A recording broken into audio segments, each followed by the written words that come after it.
নেতাদের বলছি, উত্তরপ্রদেশ, বিহারে, উড়িষ্যায় আমাদের বাঙালিদের মারা হচ্ছে বাংলায় কথা বলার জন্য।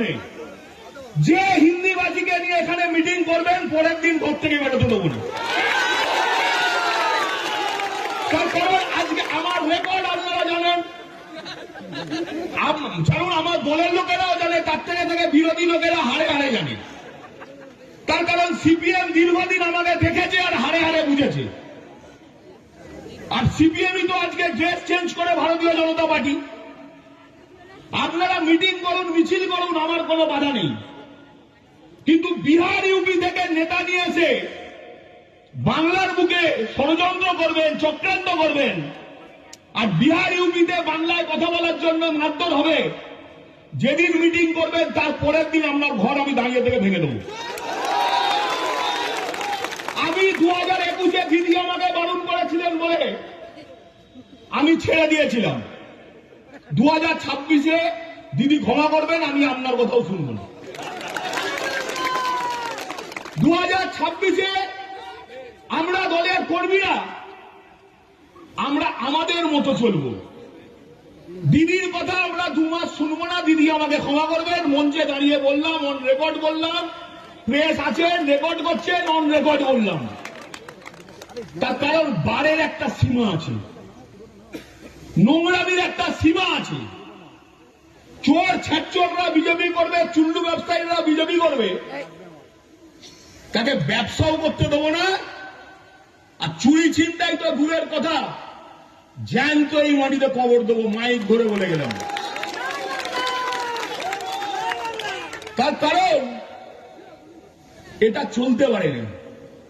আমার এলাকার একজন দীর্ঘক্ষণ ধরে সভা চলছে, আপনারা অনেকক্ষণ ধরে এখানে বসে আছেন, অপেক্ষা করছেন। স্বাভাবিকভাবেই ধৈর্যচ্যুতি ঘটা, এটা অত্যন্ত স্বাভাবিক। আজকের এই এসআইআর এর বিরুদ্ধে জনমানবকে সংগঠিত করার আজকের এই সভায় উপস্থিত আছেন আমতা বিধানসভা কেন্দ্রের আমার ভাতৃসম বিধায়ক মাননীয় সুকান্ত পাল মহোদয়, উপস্থিত আছেন আমতা বিধানসভা কেন্দ্রের তৃণমূল কংগ্রেসের সভাপতি মাননীয় জনাব সেলিমুল আলম সাহেব, আমাদের জেলা তৃণমূল কংগ্রেসের সাধারণ সম্পাদক মাননীয় অশোক ভট্টাচার্য মহোদয়, গ্রামীণ জেলা তৃণমূল যুব কংগ্রেসের সভাপতি ভাই দেবাশিস, মহিলা তৃণমূল কংগ্রেসের গ্রামীণ সভাপতি কাকুলি, আমাদের কলকাতা থেকে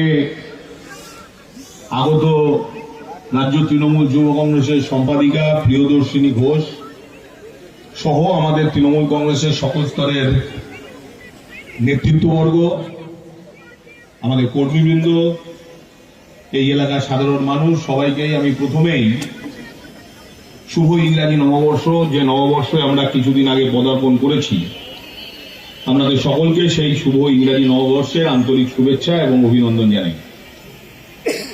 আমি বক্তব্যকে দীর্ঘায়িত করব না, তার কারণ আপনারা অনেকক্ষণ ধরে এখানে বসে আছেন। আমি শুধু একটা কথা বলবো যে বর্তমানে জানেন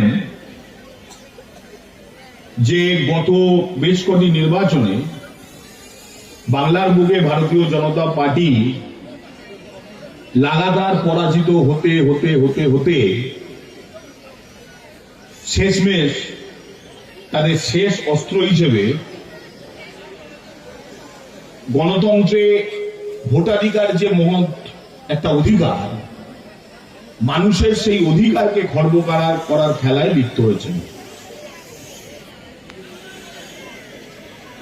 বিভিন্ন অছিলায় যে করে হোক তাদের নেতাদের, ভারতীয় জনতা পার্টির নেতাদের বলে দেওয়া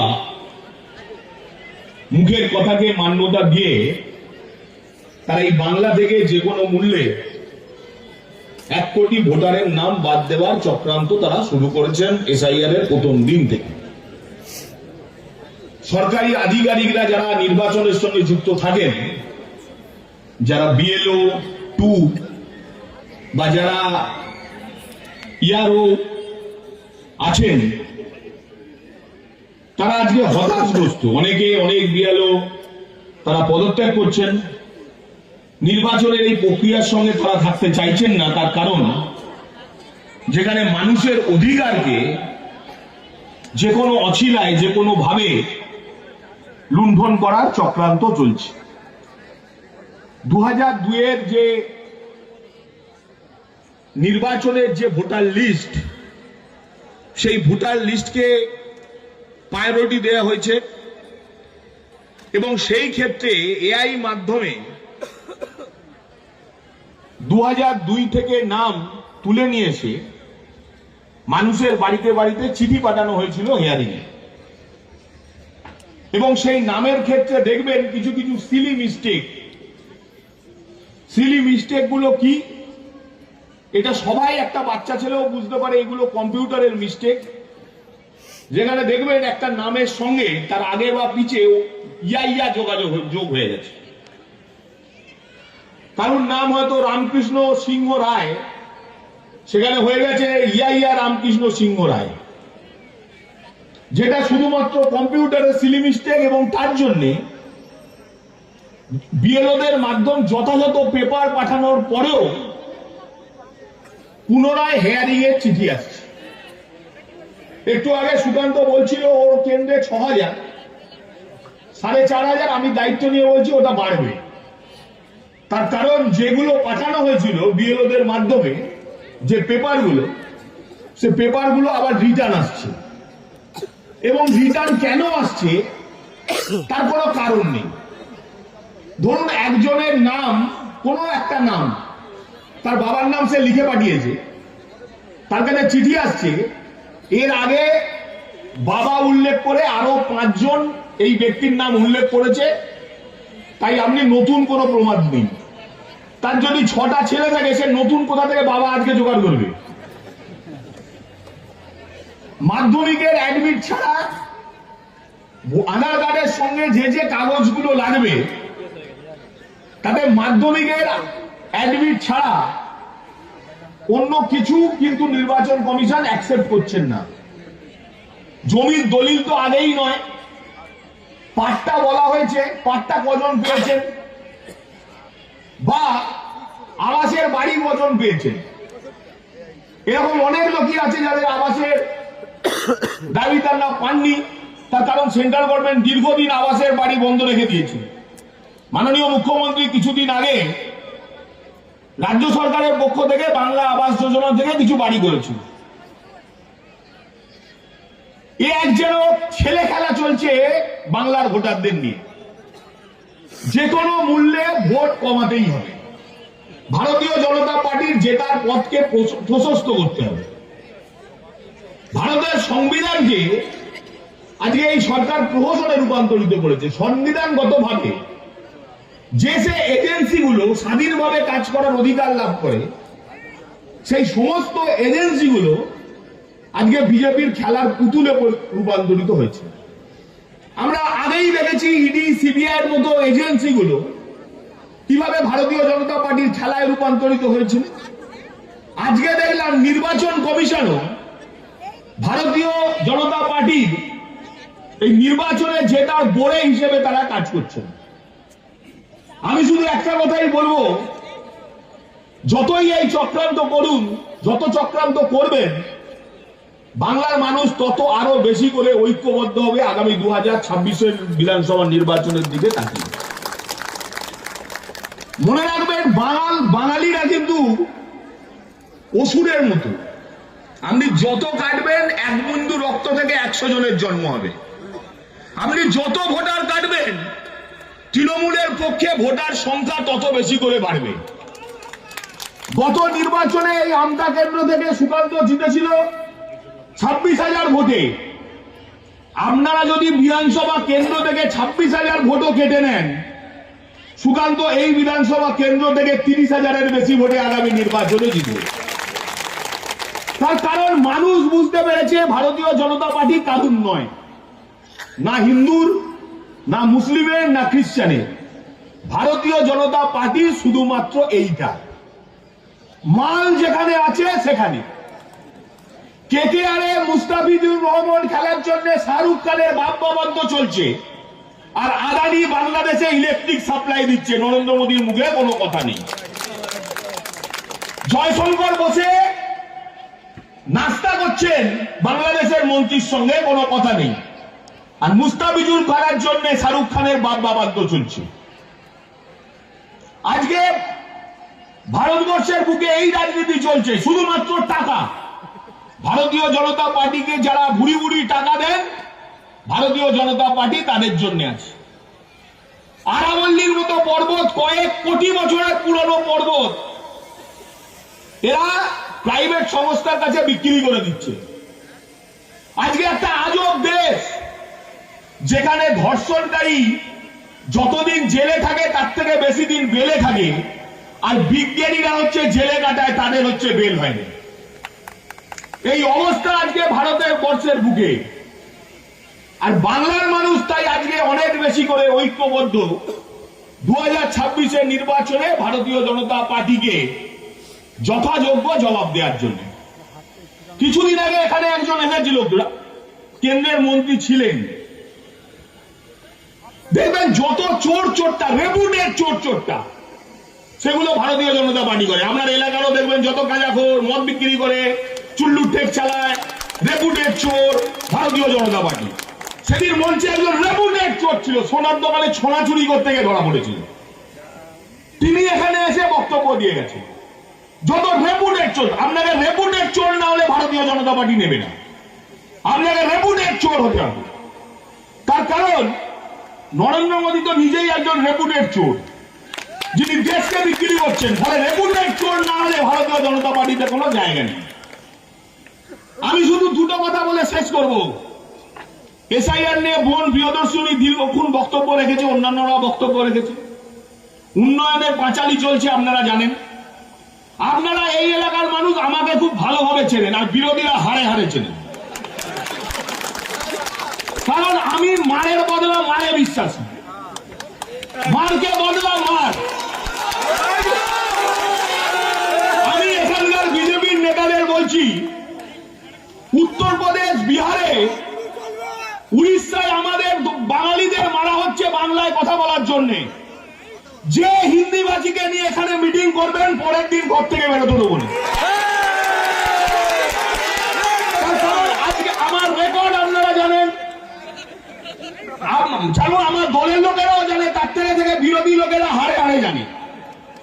তার কারণ সিপিএম দীর্ঘদিন আমাকে দেখেছে আর হারে হারে বুঝেছে। আর সিপিএমই তো আজকে ড্রেস চেঞ্জ করে ভারতীয় জনতা পার্টি। আপনারা মিটিং করুন, মিছিল করুন, আমার কোনো বাধা নেই। কিন্তু বিহার, ইউপি থেকে নেতা নিয়ে এসে বাংলার বুকে ষড়যন্ত্র করবেন, চক্রান্ত করবেন, আর বিহার, ইউপিতে বাংলায় কথা বলার জন্য মারধর হবে। যেদিন মিটিং করবেন তার পরের দিন আপনার ঘর আমি দাঁড়িয়ে থেকে ভেঙে দেবো। আমি 2021-এ দিদি আমাকে বারণ করেছিলেন বলে আমি ছেড়ে দিয়েছিলাম। 2026-এ দিদি ক্ষমা করবেন, আমি আপনার কথাও শুনবো না। 2026-এ আমরা দলের কর্মীরা আমরা আমাদের মতো চলবো। দিদির কথা আমরা 2 মাস শুনবো না। দিদি আমাকে ক্ষমা করবেন, মঞ্চে দাঁড়িয়ে বললাম, অন রেকর্ড বললাম, প্রেস আছে রেকর্ড করছে, নন রেকর্ড বললাম। তার কারণ বারের একটা সীমা আছে, নোংরামির একটা সীমা আছে। চোর ছেচোররা বিজেপি করবে, চুল্লু ব্যবসায়ীরা বিজেপি করবে, তাকে ব্যবসাও করতে দেবো না। আর চুরি ছিনতাই তো দূরের কথা, জ্যান্ত এই মাটিতে কবর দেবো, মাইক ধরে বলে গেলাম। তার কারণ এটা চলতে পারে না। আমার এলাকার একজন পরিযায়ী শ্রমিক উড়িষ্যায় কাজ করতে যাবেন, ইউপিতে কাজ করতে যাবেন, বিহারে কাজ করতে যাবেন, ভারতীয় জনতা পার্টি বাঙালি নিধনের নামে তাদের উস্কে তাদের মারধর করবেন, কাউকে রাতের অন্ধকারে বাংলাদেশ বর্ডারে পাঠিয়ে দেবেন প্রসূতি মহিলাকে, আর আপনি এখানে এসে বড় বড় বাতলা মারবেন। ভুলে যাবেন না, বাঙালিতে কিন্তু একজন জন্মেছিল, তার নাম নেতাজি সুভাষচন্দ্র বসু। এটা মাথায় রেখে এরপর থেকে বাংলায় আসবেন। এই বাংলায় কিন্তু বাঘাযতীন জন্মগ্রহণ করেছিলেন, এই বাংলায় কিন্তু ক্ষুদিরাম বসু জন্মগ্রহণ করেছিলেন। এই বাংলা আর বসে বসে মার খাবে না, মার্কা বদলা মার আগামী দিন হবে। আমরা এখানে কোন বিহারি ইউপির পরিযায়ী শ্রমিককে মারবো না, তার কারণ তাদের কোনো দোষ নেই, তারা রুটি রুটির জন্য কাজ করতে এসছে। আমরা ভারতীয় জনতা পার্টির মতো চামার নয়। কিন্তু যারা উস্কে ওখানে উস্কানি দিয়ে বাঙালিকে নিধন যজ্ঞ চালাচ্ছেন, আর তাদেরকে এখানকার কিছু বিজেপির ভুইপোড় নেতা ডেকে নিয়ে আসবেন, আগে ঘরশত্রু বিভীষণকে নিকাশ করব, তারপর বাকিটা বুঝবো। নিজেরা মিছিল মিটিং করুন, ভারতীয় জনতা পার্টির ঝান্ডা লাগিয়ে আমার কিছু বলার নেই। আপনারা করতেই পারেন, গণতান্ত্রিক দেশে আপনার অধিকার এটা করার, আমি সেই অধিকারে হস্তক্ষেপ করব না। কিন্তু যখন ইউপি বিহার থেকে নেতা নিয়ে এসে এখানে উত্তপ্ত করতে চাইবেন, আর সেটা আমার বাঙালি সেন্টিমেন্টের ব্যাপার, সেই বাঙালি সেন্টিমেন্ট থেকে যে উত্তর দেওয়ার আগামী দিন পেয়ে যাবেন। আমি আশা করব আপনাদের শুভ বুদ্ধি জাগ্রত হবে, আপনাদের নেতাদের জাগ্রত হবে, আপনারাও ভালো থাকবেন, আর আমাদেরও মাথা ঠান্ডা রাখার সুযোগ করে দেবেন। এটুকুনি বলে সবাইকে ধন্যবাদ জানিয়ে আগামী নির্বাচনে ঐক্যবদ্ধভাবে এই বাঙালি বিরোধী, এই বাংলা বিরোধী ভারতীয় জনতা পার্টিকে সঠিক জবাব দিন। মা বোনেদের বলি, যারা লোক দেখাচ্ছে যে 500 টাকার লক্ষ্মীর ভান্ডার 1500 টাকা করে দেবো, উড়িষ্যায় বিহারে কদিন আগে নির্বাচন হয়েছে, 10,000 টাকা করে দেবে বলেছিল, কমাস আগে নির্বাচন হয়েছে, 10,000 টাকা বন্ধ হয়ে গেছে। এটা যেন মাথায় পকে, লোভে পাপ, পাপে মৃত্যু। বেশি লোভ করতে যাবেন না, লোভ করতে গেলে আগামী দিন ভারতীয় জনতা পার্টির আগে মরতে হবে। তাই মা বোনেরা মনে রাখবেন, যিনি আপনাদের পাশে থেকেছেন, আপনাদের সামাজিকভাবে সুরক্ষিত রেখেছেন, আগামী নির্বাচনে তাদের সমীচিতভাবে জবাব দিন। আর যে নেতারা বলছেন আপনাদের ঘরে আটকে রাখবেন, বার করে দেবেন, কেউ না থাকলেও আমি আছি, তাদের 14 পুরুষের ক্ষমতা নেই আপনাদের আটকে রাখা। এই গ্যারেন্টি আপনাদের দিয়ে গেলাম। তার কারণ এই এলাকার মানুষ দীর্ঘদিন ধরে আমাকে চেনেন, আমার ছাত্র রাজনীতির ইতিহাস থেকে চেনেন, আপনারা আমার ইতিহাস জানেন, আর এখানকার পুরনো দিনের সিপিএম এর নেতারাও আমার ক্যারেক্টার এবং ইতিহাস জানে। তাই আর বক্তব্যকে দীর্ঘায়িত না করে আগামী দিন আমতা বিধানসভা কেন্দ্রে তৃণমূল কংগ্রেসের জয় সুনিশ্চিত। আমরা প্রত্যেকে ঐক্যবদ্ধভাবে বাংলার স্বার্থে, বাঙালির স্বার্থে বাংলার দল তৃণমূল কংগ্রেসকে ভোট দিয়ে বাঙালির শক্তিকে আর একবার জাহির করব, এই অনুরোধ আপনাদের কাছে জানিয়ে আপনাদের প্রত্যেককে আন্তরিক ধন্যবাদ, শুভেচ্ছা জানিয়ে আমার কথা শেষ করলাম। নমস্কার, প্রত্যেকে ভালো থাকবেন, শুভ সন্ধ্যা। ধন্যবাদ জানাই অনুরাগ হোসেন, আমাদের জেলার তৃণমূল কংগ্রেসের সভাপতি, বাগনান কেন্দ্রের বিধায়ক, এবং সকলকে প্রিয়দর্শিনী ঘোষ থেকে শুরু করে যারা আজকের এই সভাকে সফল করেছেন, বিভিন্ন জায়গা থেকে ঝিগিরা থেকে শুরু করে